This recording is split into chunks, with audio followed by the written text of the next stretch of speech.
Hey guys, and welcome to my channel. Today I'm going to show you how to make Italian meringue. It's the most dense and stable type of meringue, so it's great for decorating cakes, cupcakes and pies, filling pastries, folding into other desserts, baking meringue cookies, and of course making Italian meringue buttercream frosting.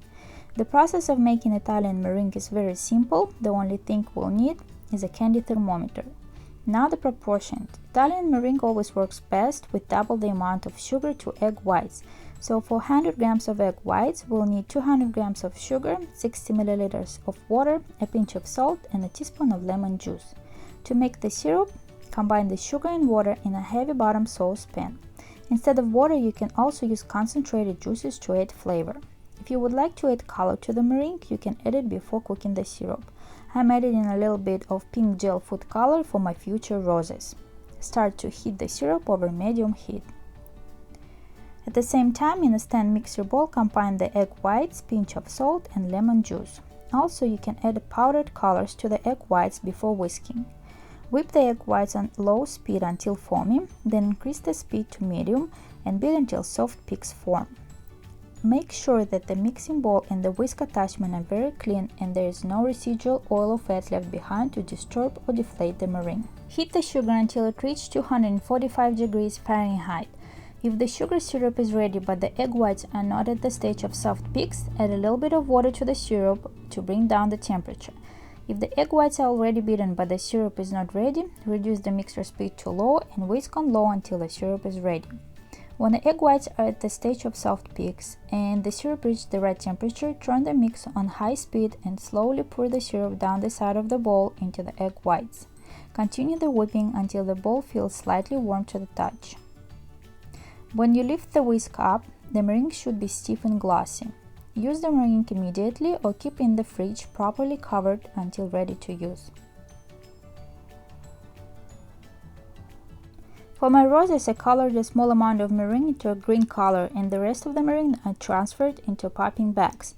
One bag for making the base of the flower and the rest of it for my petals. To make a rose, add a small amount of pink meringue in the middle of parchment paper square in the form of a cone to act as the base.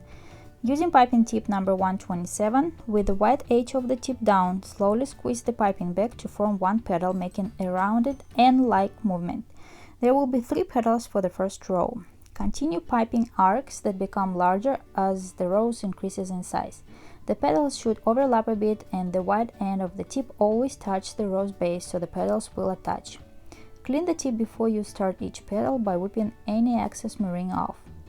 Keep piping arcs to shape a rose.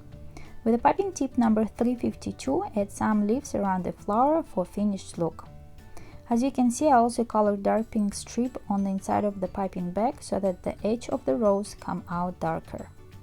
Piping roses with the meringue is a little bit harder than with buttercream because the mixture is less stable than buttercream.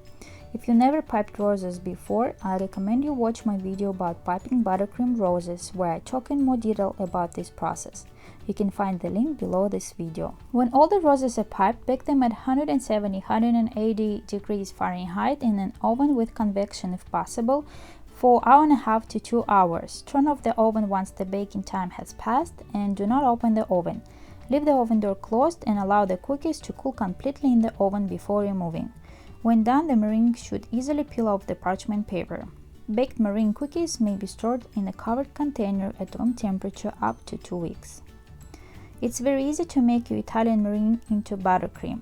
When meringue comes to room temperature and looks stiff and glossy, add 4 sticks of room temperature butter, 1 tablespoon at a time, mixing after each addition.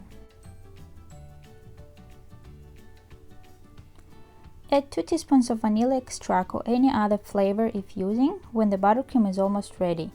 Beat until the butter is combined and mixture has reached a silky consistency. If you are not using buttercream immediately, you can refrigerate it for a few days in a ziploc bag or airtight container. Once you are ready to use it, allow it to come to room temperature and whip again for a couple of minutes.